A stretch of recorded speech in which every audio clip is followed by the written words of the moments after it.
এবার কিন্তু বিপদের কারণ হতে পারে, কারণ এই জায়গায় পেনাল্টি এরিয়ার ভেতর ঢুকে পড়েছেন এবং কাজের কাজ, সেই গোলটাও পেয়ে গেছে মালদ্বীপ। জনি টার্ন করলেন এবং জনির গোল। শাহরিয়ার ইমন ভালো একটা সেটআপ এবং বাংলাদেশের গোল। পাপন সিং জাতীয় দলের জার্সিতে প্রথম goal. Bashundhara group FIFA international match 2024 Bangladesh versus মালদ্বীপ। টানেল দিয়ে যখন প্রবেশ করছেন মিথুল মারমারা, তখন তারা জানেন তাদের উপরে আছে একটা চাপ। আজকের ম্যাচে ক্যাপ্টেনের আর্মব্যান্ডটা। দুই সেন্টার ব্যাক শাকিল আহাদ তপু এবং তপু বর্মন।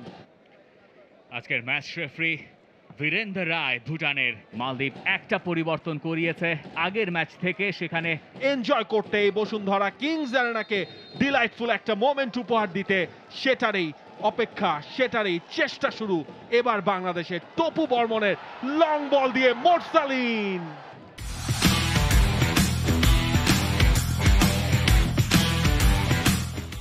সেই রোগের নিরাময় বাংলাদেশ খুঁজতে চায়।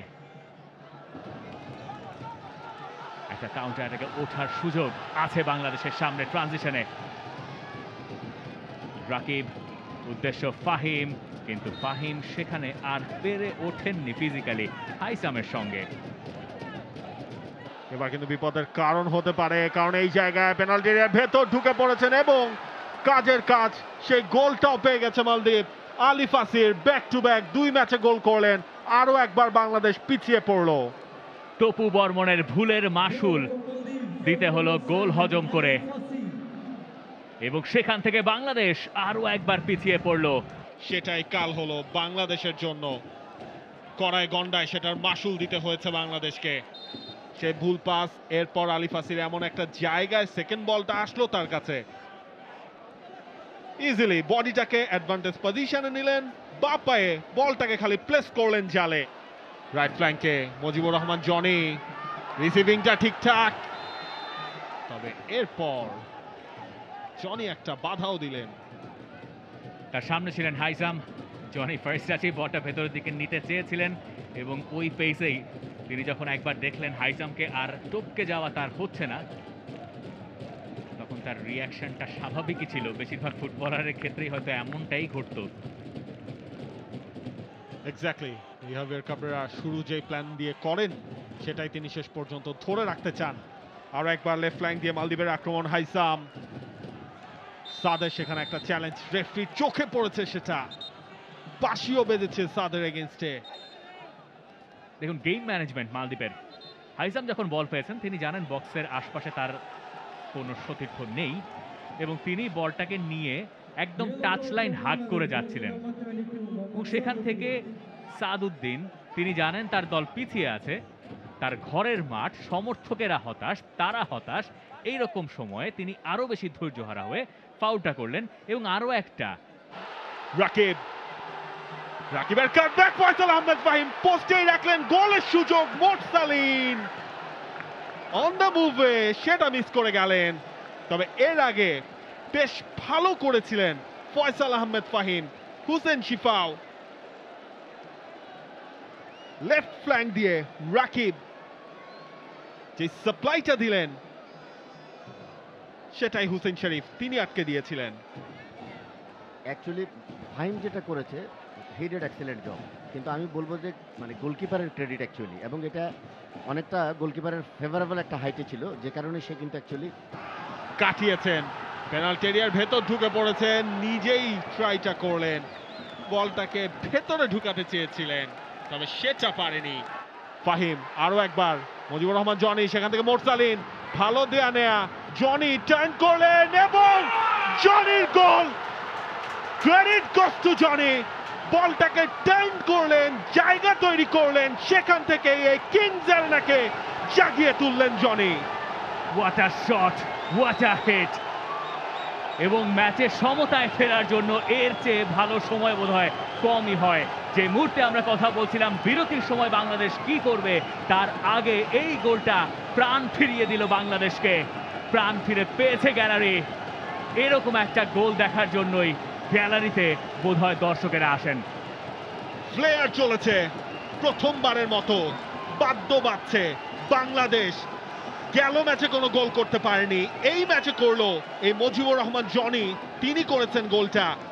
ফয়সাল আহমেদ ফাহিম, তার থেকে জনি মোরসালিন হয়ে দেখুন জনির এই টার্নটা, একেবারে তিনজনের মাঝখান থেকে একটা জায়গা ক্রিয়েট হলো, টার্গেটটাই করলেন একেবারে কর্নারটা, এবং সেখানেই হিট অ্যান্ড গোল।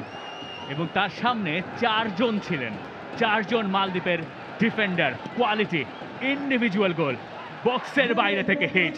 হুসেন শরীফের কোনো সুযোগ নেই, তার প্রমাণ এই কিংস অ্যারেনায়। ফাহিম অবশ্য এখনো কাতরাচ্ছেন, সেদিকে নজর ফুটবলারদের পড়বে কিনা, এবার অবশ্য সেদিকে নজর দিতেই হবে। তপু ফাউল করেছেন, হলুদ কার্ড দেখবেন। মোরসালিনের শট ব্লকড, আরেকটা চেষ্টা পাওয়া যাবে কিনা, এবং সেই জায়গায় হাইসাম শেষ পর্যন্ত ক্লিয়ার করেছেন, পুরোপুরি ক্লিয়ার হয়নি, কাটিয়ে গেছেন একজনকে। রাকিবের শট এবং হুসেন শরীফের সেভ। আরও একটা বক্সের বাইরে থেকে বাংলাদেশের attempt, corner kick. Nice Hasan আজকের ম্যাচে খুব একটা সপ্রতিভ নন। এবার কিন্তু আলিফ আসিফ, তার হেডার, মিতুল মার্মা, তিনি বাঁচিয়ে দিয়েছেন, নিশ্চিত গোল ছিল না হয়। ফয়সাল আহমেদ ফাহিম, আবারও রাকিব বাইলাইনের কাছাকাছি জায়গায়, তবে শেষটা রাঙাতে পারলেন কই রাকিব। শাকিল আহাদ তপু, হেভি টাচ, বল চলে গেছে সেখানে ইব্রাহিমের কাছে, ইব্রাহিমের ক্রস, এবং সেখান থেকেই বিপদ ঘন্টা বাজছিল। আলী ফাসিরের শট অনেকখানি ওপর দিয়ে গেছে। শর্টস নেওয়ার টেন্ডেন্সিও বাংলাদেশের ভিতরে রয়েছে, যেটা একটা অ্যাটেম্প নিয়েছিল রাকিব, এটা গোলকিপার দারুণভাবে আসলে সেভ করেছে। জনি ছুটছেন, রাকিবকে দিতে চেয়েছিলেন বটে, রাকিব দৌড়াচ্ছিলেন, বা পায়ে বলটা রিসিভ করতে হতো তাকে। রয়েছেন শাহরিয়ার ইমন, পেনাল্টি এরিয়ার ভেতর, পিয়াস আহমেদ নোভা টাচের অপেক্ষায় ছিলেন। দারুণভাবে হৃদয় বল নিয়ে গেছেন শাহরিয়ার ইমন, দূর থেকে একটা চেষ্টা করেছিলেন, এবং সেখান থেকে রিবাউন্ডে পিয়াস আহমেদ নোভা ফাঁকা জালে মিস করে গেলেন। গোল্ডেন চান্স মিস, অভিষেকটা রহমতের ফ্রিকে, সেখান থেকে হেডে কানেক্ট হয়েছিল। যে ধরনের ডেলিভারি ছিল তপু বর্মনের জন্য, এই ধরনের একজনকে কাটিয়েছেন শাহরিয়ার ইমন, ভালো একটা সেটআপ, এবং বাংলাদেশের গোল। পাপন সিং, জাতীয় দলের জার্সিতে প্রথম গোল। দারুণ একটা সেটআপ, দারুণ একটা মুহূর্ত এই বসুন্ধরা কিংস অ্যারেনায়। জয়টা বাংলাদেশ ছিনিয়েই নিল একেবারে শেষে এসে, অ্যাডিশনাল টাইমে পাপন সিং এর গোল। বাংলাদেশের গোল নাম্বার 2, শাহরিয়ার ইমন হুসেন শিফাওকে কাটিয়ে গিয়েছিলেন, একেবারে ফাঁকায় থাকা পাপন সিং হুসেন শরীফকে টপকালেন। এই গোলটায় ক্রেডিট পাবেন শাহরিয়ার ইমন, একই সঙ্গে পাপন সিং। প্রথমে ইউসুফকে নাটমেক করে চলে গেলেন, এরপরে যে কাটব্যাক করলেন সেখানে দুজন ফুটবলার ছিলেন। নিয়ার পোস্টে প্রথমে ছিলেন নোভা, তিনি পারেন, আরও একটা ক্রস করার অ্যাটেম্প্ট ছিল, তবে শাকিল আহাদ তপু সেটা ক্লিয়ার করেছেন। রেফারি বলেছেন সময় শেষ, বাংলাদেশ অবশেষে জয়ী। স্বস্তির জয় বাংলাদেশের জন্য। বছর শেষের ম্যাচে জয় দিয়ে শেষ করা। যেই মালদ্বীপের কাছে প্রথম ম্যাচটা বাংলাদেশ হেরে গিয়েছিল 1-0 গোলে, সেই মালদ্বীপকে হারানোর নায়ক পাপন সিংকে মাথায় তুলে বাংলাদেশের সেলিব্রেশনটা চলছিল। বসুন্ধরা কিংস অ্যারেনায় আবারও জয়ের রাস্তা খুলল বাংলাদেশ। 2-1 ব্যবধানের জয় বাংলাদেশের। অষ্টম ম্যাচে এসে বাংলাদেশ পেয়েছে বছরের দ্বিতীয় জয়। Full time score line, Bangladesh 2, Maldives 1. And click on the bell icon. Follow us on Facebook and Instagram. Download T-Sports app to enjoy exciting games and highlights. Visit tsports.com.